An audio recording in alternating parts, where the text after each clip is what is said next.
You're listening to The Secrets of Doctor Who, where we discuss everything about the hit BBC series, Doctor Who. And today we're discussing the third Doctor story, The Time Warrior.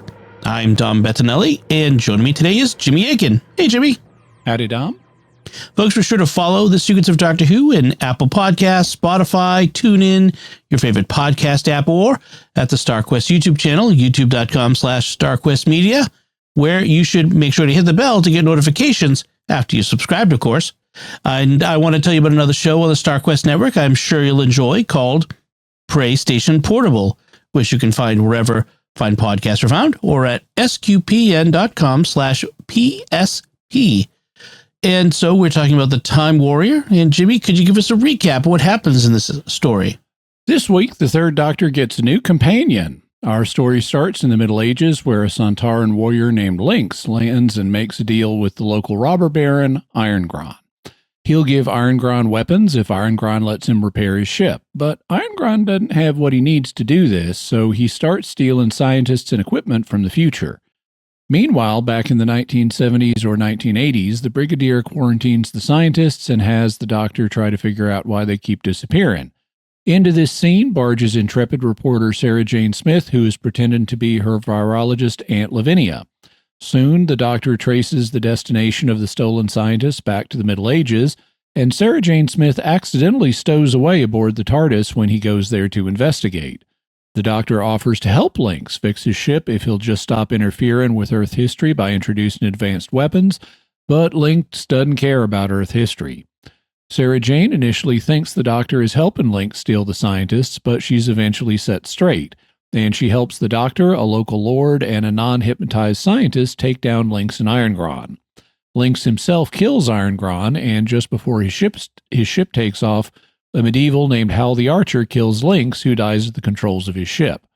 When the ship takes off, the force of the blast demolishes Irongron's castle and destroys all the advanced weapons. The end. So what'd you think of this one, Jimmy? Yeah, I thought it was good. It introduces a bunch of lore. For one, this is the episode where we finally learn the name of the Doctor's home planet. It's this episode that establishes it's Gallifrey. That happens in an exchange where the Doctor is talking to Lynx, and Lynx says, "I was on a reconnaissance mission when I was attacked by a squadron of Rutan fighters. You have encountered my race before, Doctor?" The Doctor says, "Unfortunately." Lynx says, "I'll overlook that insult for the moment. What's your native planet?" And the Doctor says, "Gallifrey. I'm a Time Lord." Lynx says, "Ah, yes, a race of great technical achievement, but lacking the morale to withstand a determined assault." So that's how we, after all this time, finally learn the name of the Doctor's home planet, that it's Gallifrey, and that will soon lead to a joke that it is somewhere in Ireland. Yeah. But we also get all the key Sontaran stuff is here. This is the first introduction of the Sontarans. We learned that they are a warrior race, that they are part of an ongoing eternal war, which here is described as a war for liberation. So maybe they're on the back foot. We also learned they're fighting with the Rutans. We learned that they can be knocked out by whacking their probic vent at the back of their neck, which is also where Hal the Archer shoots Lynx. And we've just got we get their ship design. We learn that they are bred as clones, so they don't have sexes. And we also learned that their muscles are designed for load bearing rather than leverage, because their planet has much higher gravity than Earth. So if you tie them up, they're not good at breaking out of that. And we learn they have really, really horrible ear hair problems, because if you look at Lynx's ears, he's just got hair. I mean, I have enough trouble with ear hair myself, but they've just got him sticking way, way out. Yeah. The baked potato design is set in this episode. Yep. Although it's a little, I don't know, darker and craggier than they eventually become. It's quite unpleasant to look at here. I mean, they're not lookers in the general sense. And although they don't bring this out in the script, they may be like snakes and have sensors on their tongues for things other than taste, because there's this scene where the Doctor is hiding from Lynx and he takes off his helmet and he just pulses his tongue repeatedly up to his mouth, like, and it's like, why are you doing that, dude? Are you sensing like a snake or something? Yeah. So it's the introduction of Sarah Jane, and I find that she's one of the more beloved of companions, and she's a bit more feminist cranky in this one than she eventually becomes. Yeah, she kind of goes through a phase on that. She here she doesn't even realize what's going on for the first good bit of this. Even after she's traveled in time, she thinks she's watching a local village pageant, and that's why all these guys are dressed up like they're from the Middle Ages. And so she's trying to hold them to modern accountability standards. And then when she meets women from this time in the kitchen of Irongron's castle, she is talking to them about standing up for themselves, and the women she's dealing with are much more pragmatic than she is. I think that the feminism is not portrayed here as she's obviously right about everything. Yeah. The women have a much greater appreciation of the situation they're in and what are realistic possibilities for them. And I think they're right to, not immediately accept everything Sarah's telling them. She will go on to become more feminist in some early stories, but then that seems to fade once she gets a broader perspective on the universe. Right. And it's fine that she's, she's about breaking out of the old stereotypes, but it's the way she does it here is kind of in your face about it and kind of cranky is the verb I used. But the other thing that happens in the story is that it kind of goes by a lot of the old myths about the Middle Ages.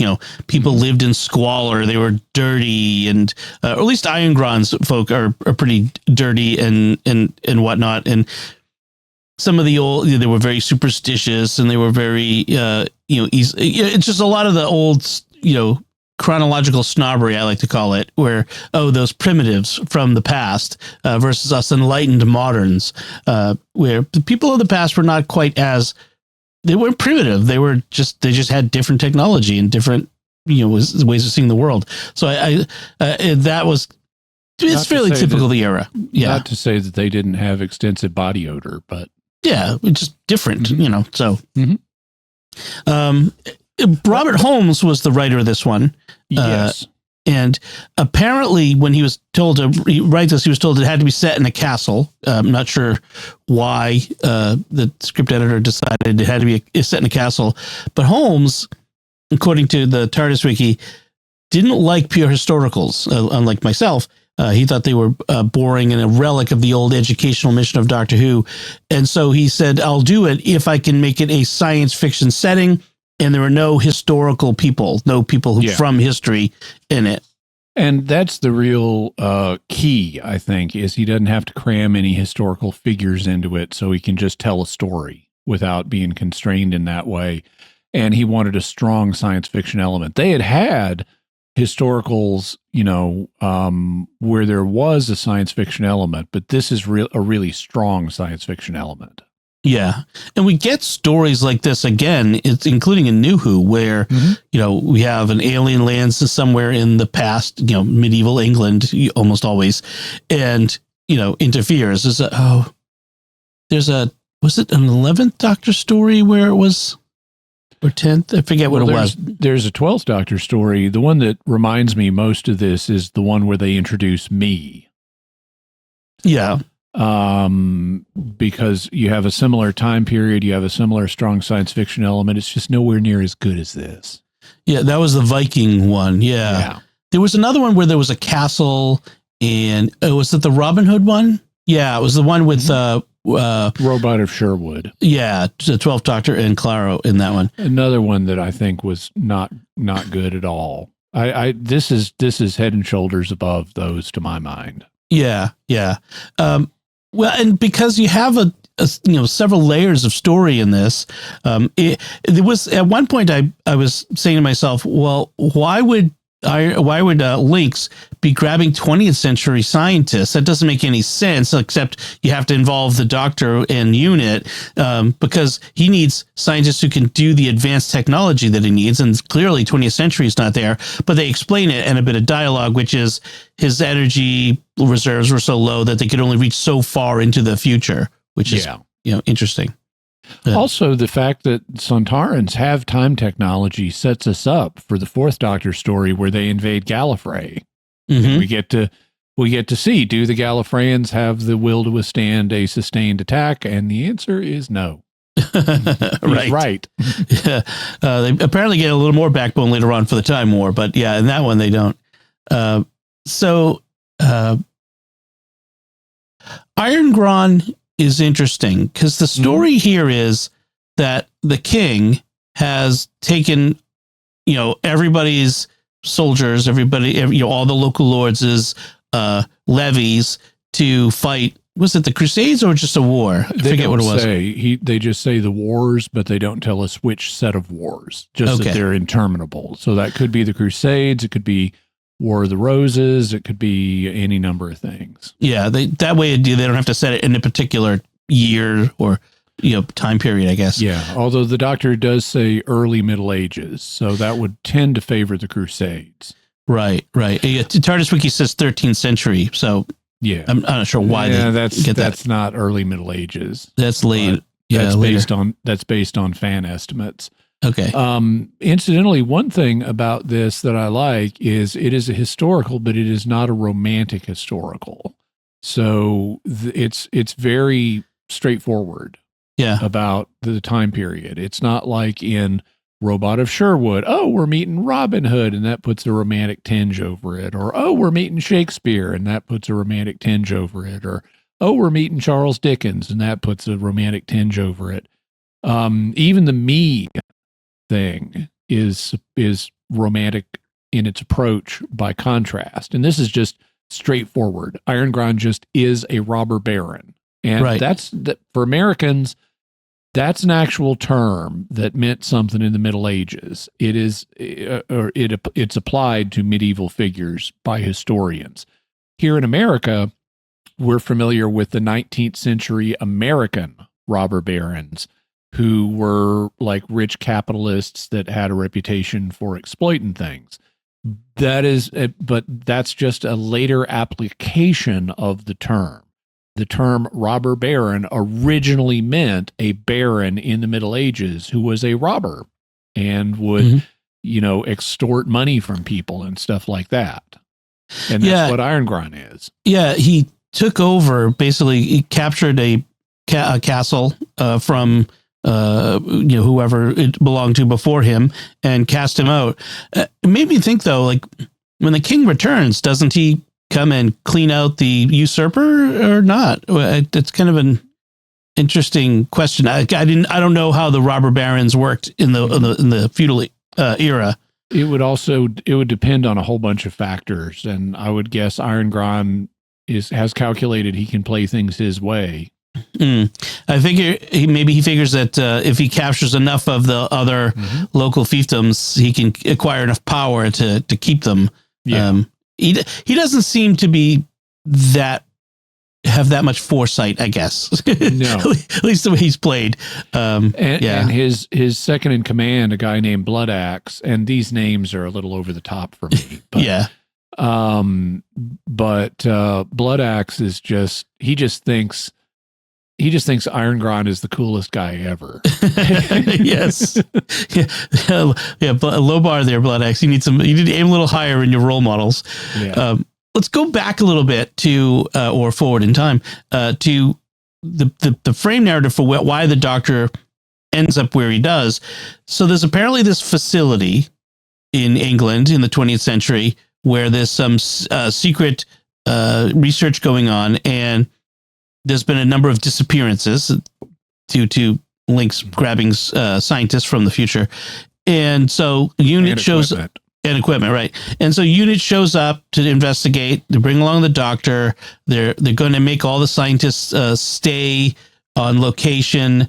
And the doctor encounters this one scientist, Rubish. And he's got the greatest introduction because the doctor's like fiddling over a device, and all of a sudden you hear this voice say Rubish.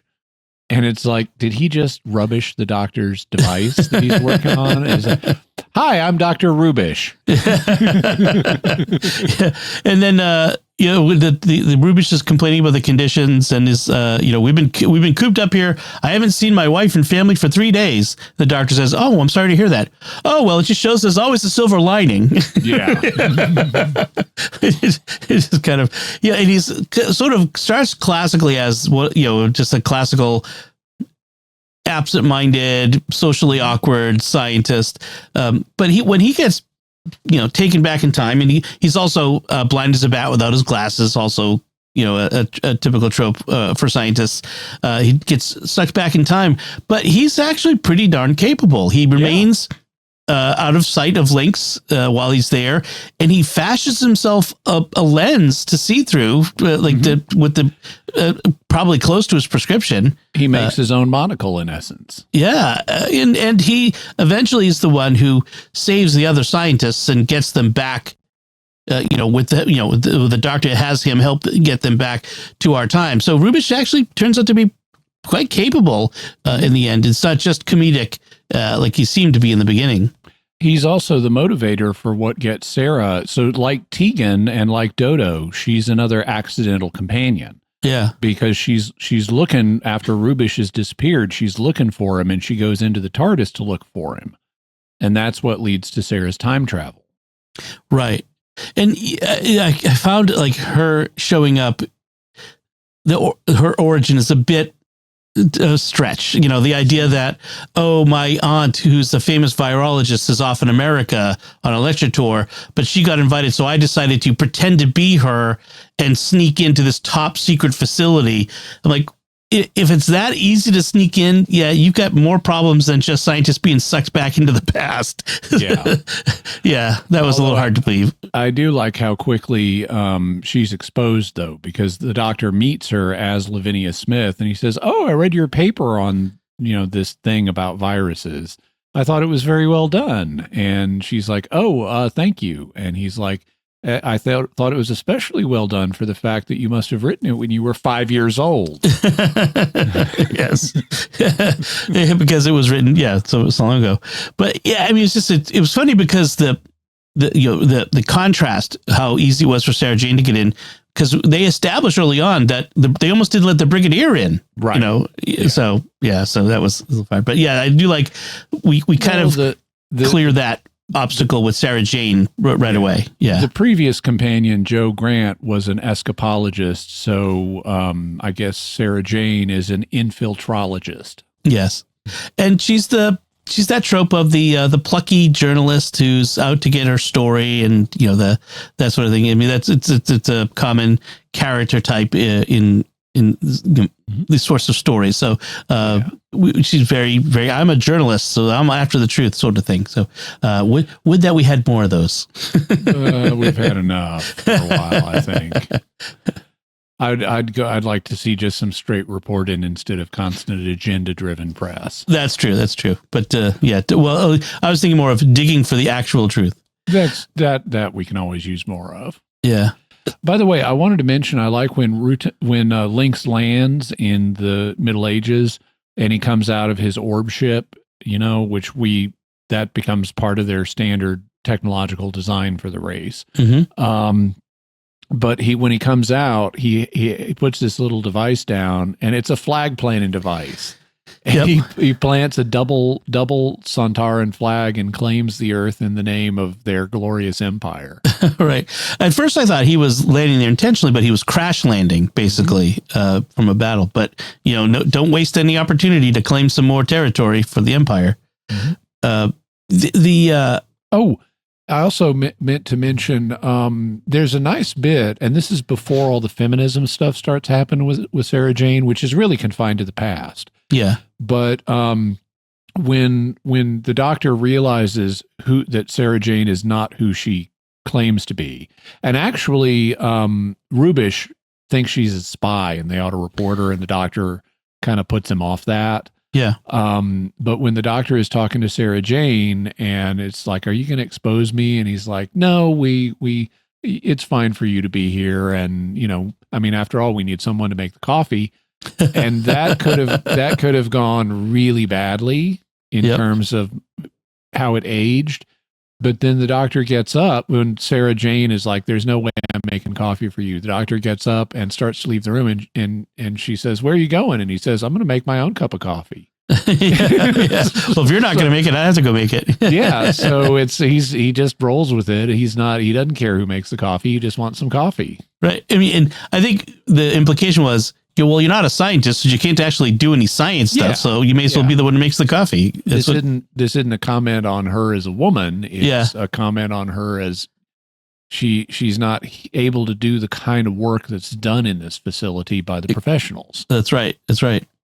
So it's interesting to me how Lynx, even though Iron Gron can't provide Lynx with the technical help that he needs, he still makes a deal with Iron Gron to provide him with weapons to conquer his neighbors.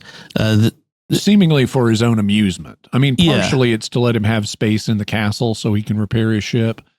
But one of my notes is Lynx is more honorable than most Doctor Who villains, because most villains who made a deal like this would just go straight to work on their own projects and forget any commitment they made to the local lord. And Iron Gron doesn't do that. He actually spends time, in addition to working on his ship, he spends time working on weapons to give Iron Gron. He makes him a batch of rifles, and he makes him a robot. And that stuff that, a typical villain like the Master or someone wouldn't bother doing that. They'd just be exclusively focused on their own project. And Iron Gron is showing himself to be more of a man of honor here, or a thing of honor. Yeah, it's interesting how he gives him muskets, because he doesn't give him, advanced tech that he could use against Lynx, and it's just advanced enough that it would conquer everyone, but not so advanced as to be a threat to Lynx, or even just out of the ability of Iron Gron and his men to pick up how to use it. Although them learning how to shoot a musket is kind of fun at first, because you're like, hey, someone who's never seen a firearm having to figure out how to make it work, and even experiencing the loud clap of the shot, would be something as well. They do have experience with crossbows, and so that's they're used to looking down the sight of a device in order to shoot it. So, because you do that with crossbows. Yeah. And so they should have that concept, although I notice they don't always use it. They sometimes seem to just be firing from their mid body without looking down the sight of the muskets. But that is nice. What's not as nice is the robot he makes. Yeah. The robot he makes is really clanky. It has a ridiculous fight in motion where it just swings its sword mechanically, and it's Rock'em Sock'em Robot. It's not very well made, and it doesn't have a speech interface. And it's easy to decapitate and knock over, because Iron Gron does that. Yeah. So and there's also, and this is a trope of TV at the time, the robot has a ridiculous control box where like there's a little joystick on the control box, and it's like, do you know how many points of articulation there are in a robot? You're not going to control those with a little joystick. That makes no sense. Right. Or dial, I think, or even. You have to let this thing function autonomously and just give it basic instructions of what you want it to do. Right. Yeah, that in fact, that's what we saw in the Robots of Sherwood was in fact, in some ways, Robots of Sherwood was another version of this story, if you think about it. But because they had the robots who were a little bit more autonomous and but even they were a bit easy to knock out. I think Chameleon could have taken out this robot warrior, and that's saying something. Iron himself is kind of an incompetent bully who keeps losing track of his prisoners. I mean, everyone keeps escaping constantly. The doctor, Sarah, the Hal, the archer, like it's just over and over. The only one who doesn't escape is the squire, who's a messenger, who apparently dies off screen. I think they kill him off screen. That's my sense, is that they said something about how they tortured him for information, and he ended up dying off screen. But at one point, who's it? The Lynx is looking for, was it Lynx or Sarah was looking for the doctor, and they describe him. Is this doctor a long shank rascal with a mighty nose? I just thought that was a great description of John Pertwee. I'm sure he enjoyed that. By the way, speaking of descriptions, Sarah Jane's costume is interested in this. You know, initially she's in this smart business suit, you know, from the 1970s or 1980s.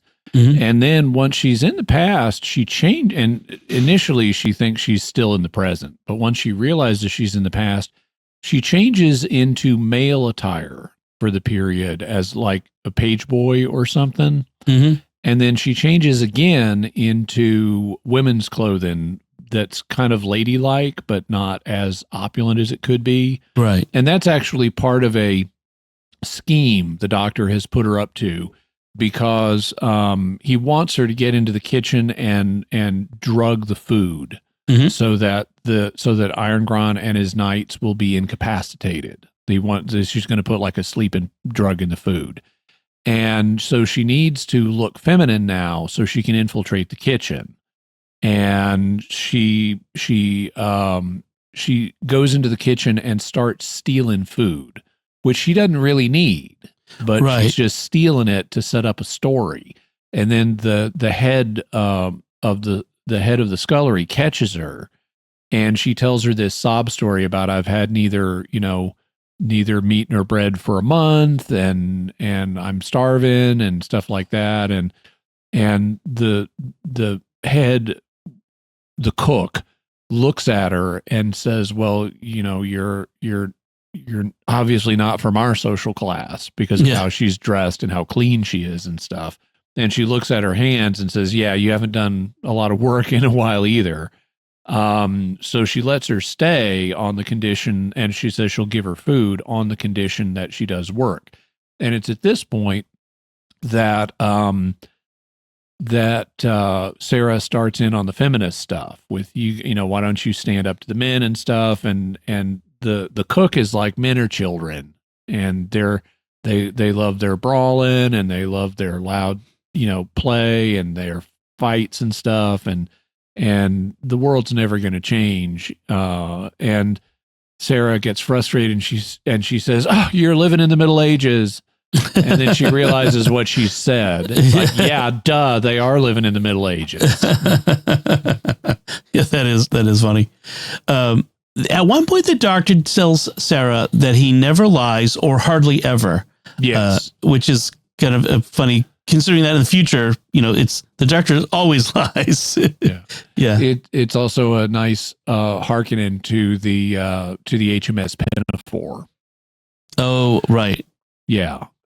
Because the Lord High Admiral is talking in one of his songs about how he never uses bad language, and he never says a big D.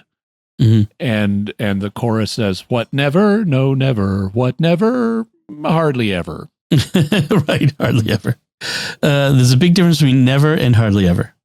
So the Irongron leads this assault on the neighboring castle. I think Wessex Castle is that one, and Lynx wants to go along to enjoy a nice afternoon of battle and mayhem because he's a Sontaran.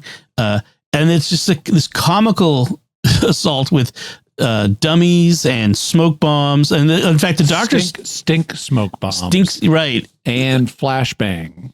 Yes, primitive flashbang grenades. So the doctor has a whole bunch of little pouches of burlap, and he's turned some of them into stink smoke bombs and others into primitive flashbang grenades. And he's just having a blast. You can tell he has no pun intended. But he's like enjoying himself, with these stink bombs and just causing mayhem among Iron Gron and his fellows, who end up, run away. Very Monty Python of them as they head back to their own castle. You mentioned that the Lynx has the what will become a key Sontaran characteristic, the probic vent, which the Doctor tells Rubish first to give him a whack on it to knock him out. Only he doesn't tell him directly. He's talking to Lynx, describing Lynx's vulnerabilities, knowing that Rubish is behind him. And so he's telegraphing, here's what I want you to do, Rubish, without saying it. And Rubish takes the hint and smacks Lynx over the probic vent, knocking him out. And then later on, it's as the Lynx is about to take off in his ship, which will destroy the castle because it's inside the castle. Archer Hal shoots an arrow at him, and he's a dead shot because he gets it right in that probic vent and kills Lynx just in time for. But it does still end up blowing up the castle, which there were still some people in there, I think. Yeah, I have that in my notes. So they gesture at trying to save everybody because Hal the Archer goes up to the feasting hall where Iron Gron's already been killed because Lynx shot him. He confronted Lynx and Lynx wasn't going to have it at this point, so he just shoots him. But all of Iron Gron's men have been drugged. And so Hal goes up there when the ship's about to take off and shakes Blood Axe awake and says, if you want to live, get everybody up and flee for your lives. So all the men in the feasting hall seem to be saved, but nobody gave any thought to the women down in the kitchen. Right. And it's like, they were the ones who even more deserved to be saved. Exactly. But they just kind of fall through the cracks. I mean, I guess we could headcanon it and say, oh, they heard the men leaving, so they left, or one of the men, went down and told them, but they don't address it on screen. Yeah. They could have fixed this if they had just had the cook or any one of the ladies from the kitchen in the feasting hall at the time.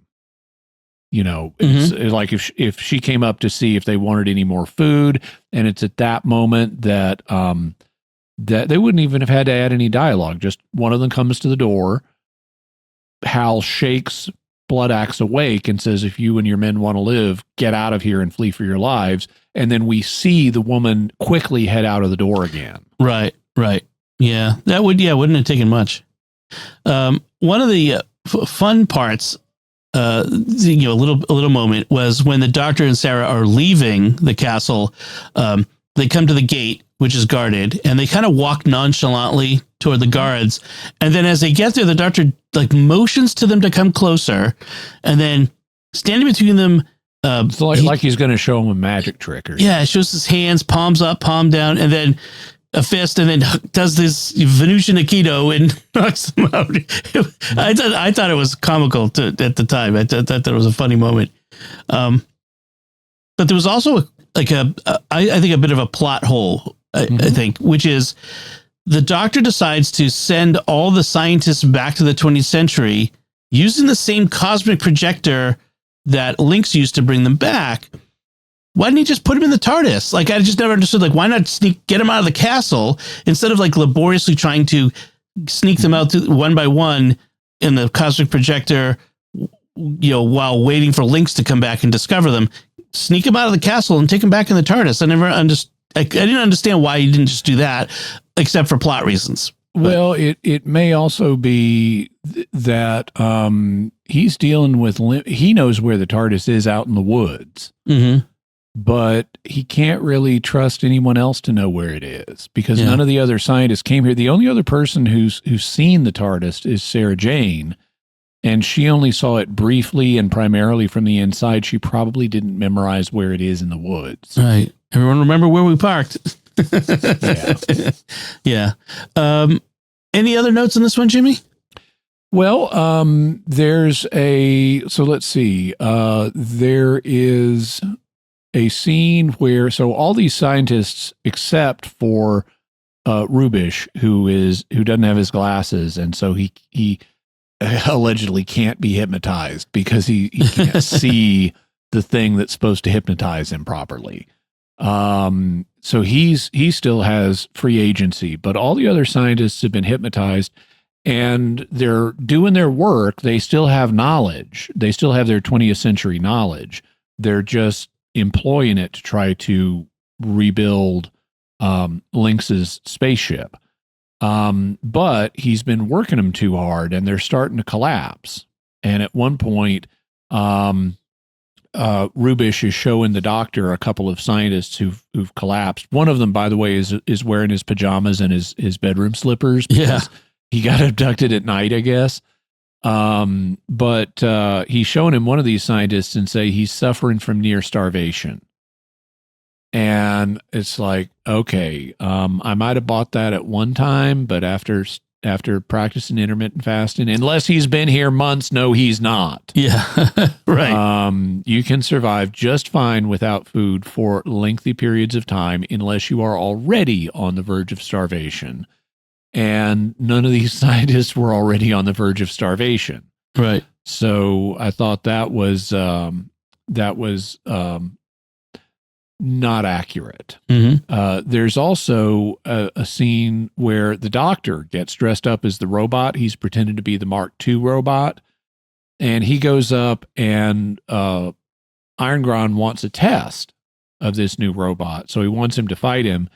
And he ends up fighting both Irongron and Bloodaxe. And Bloodaxe is saying, "I've never seen a finer swordsman." And I'm going, you haven't seen many swordsmen then, because this John Pertwee is largely imitating the up and down rock'em sock'em robot motion of this thing. Yep. He is not coming across as a fine swordsman. He's no Inigo Montoya. Yeah. Also, when John Pertwee runs out of this chamber, which is the main feasting hall, he bars the door, but he bars it from the outside.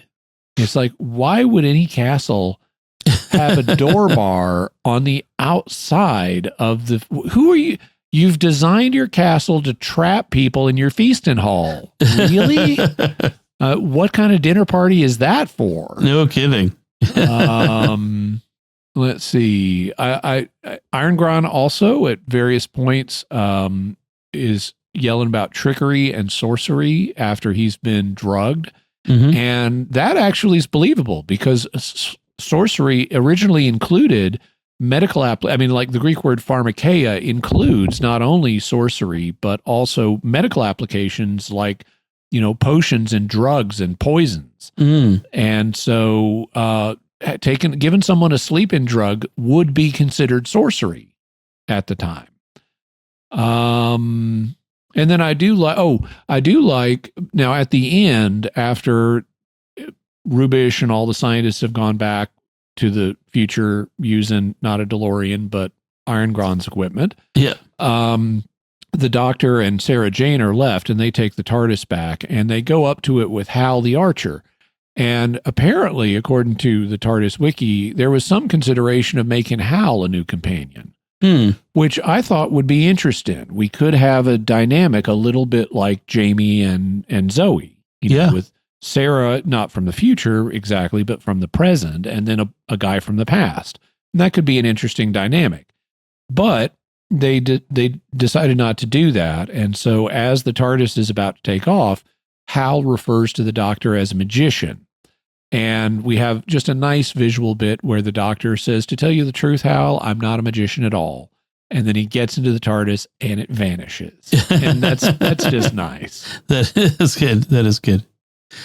All right. So that is The Time Warrior. So that's where we'll conclude our discussion. Before we go, we want to take a moment to thank our patrons who make it possible for us to create The Secrets of Doctor Who. Oh, did you have something else? Actually, yeah, one thing. The Doctor early on, he makes a delta particle detector to trace what's happening to the scientists in time.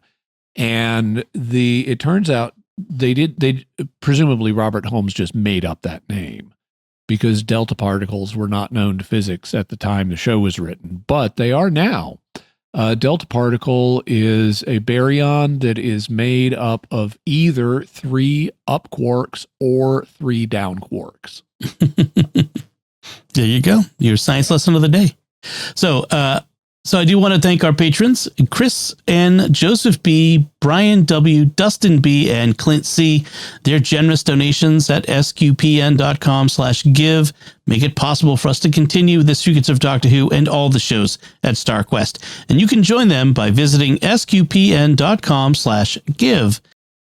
This StarQuest show is also brought to you by Exodus 90 and the Exodus 90 app.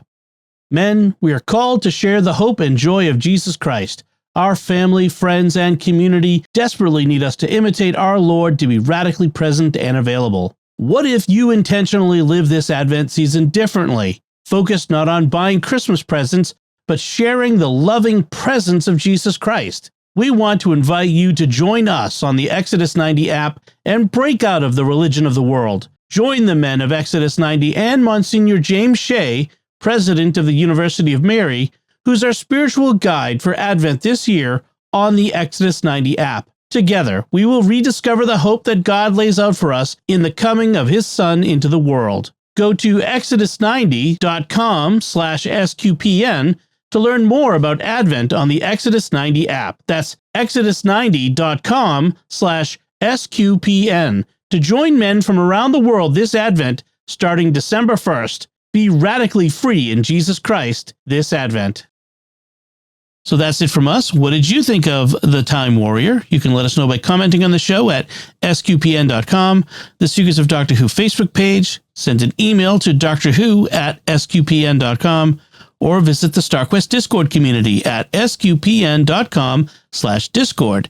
You can also watch The Secrets of Doctor Who on our YouTube channel at youtube.com/StarQuest Media, where you should, of course, subscribe and hit the bell to make sure you get notifications.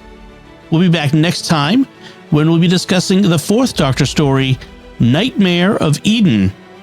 Until... I always wait every week for your reaction. Until then, Jimmy Akin, thank you for joining me and sharing the Secrets of Doctor Who. Thanks, Tom. And once again, I'm Dom Bettinelli.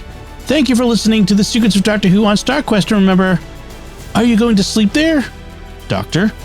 If you'll allow me to do so, good night, Sir Miss Smith.